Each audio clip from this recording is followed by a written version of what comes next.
This is CJ in Duluth, where in June of 1920, a mob lynched 3 men and then posed for photographs at the murder scene. No one was prosecuted for the lynching. Domestic terrorism, associated with Mississippi and Alabama, had reared its head in Minnesota.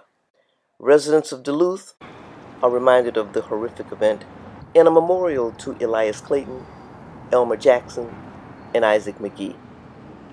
They were lynched because a woman wrongly accused them of rape, a false accusation for which she suffered no legal consequences.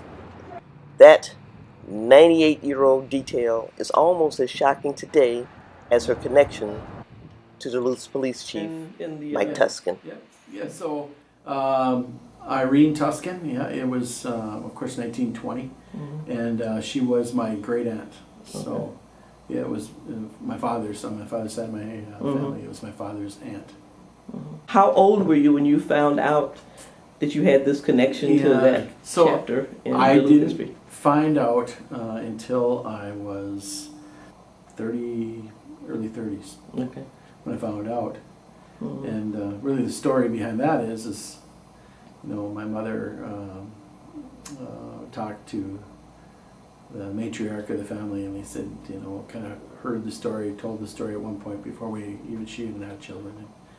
And then she said, but we'll never speak about this again. And so it's really a source of shame and great embarrassment that, you have your family is involved in what would be really truly the darkest day in Duluth's history. So people didn't talk about it. That's kind of the way things were back then.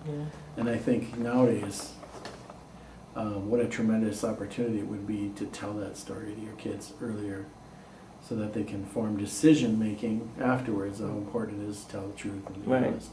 So kind of a missed opportunity, but I don't think it's unique to that era of the 1920s, and it was such a terribly shameful event that no one ever spoke about it.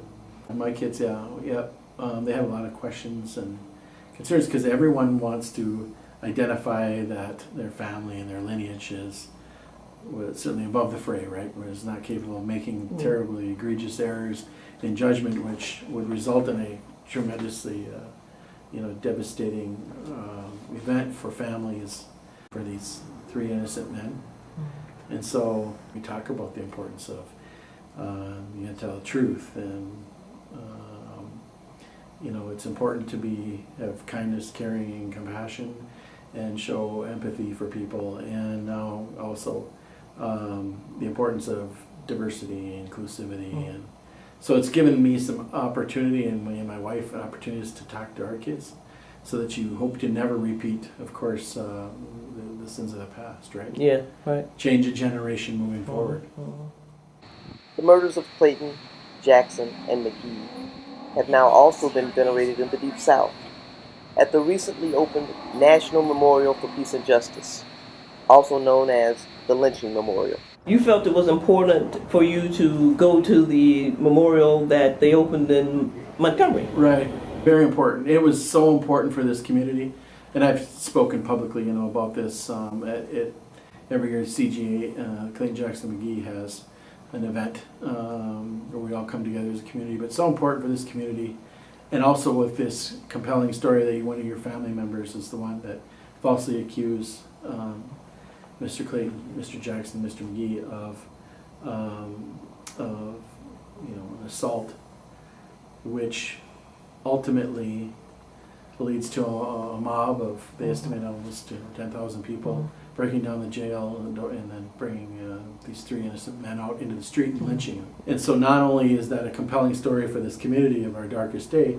but also the fact that now descendants of Irene are now, to have the police chief here in the city of Duluth is now, that was my family. I think is even really more of an interesting story but it gives, certainly, as I've said many times, this is what a great seat to sit in if you want to try to change outcomes. Right. What we do moving forward. Going to that memorial in Montgomery, for me, it was twofold. The community wanted me to be there, and I really wanted to be there. It's heavy to look at. It is so hard to look at. And one of the first sights and images I see is we end up down near the river, and then there's signs about the slave trade. Because slave trade to me was something you read about in the books, but you don't really tangibly see it, feel, or walk in the footsteps of people who were either were slaves themselves or were slave traders. And even to walk in some of those areas really, really brought a sense of the how significant it was, the history, bad history, but Yeah. history Right. of this country of enslaving people. But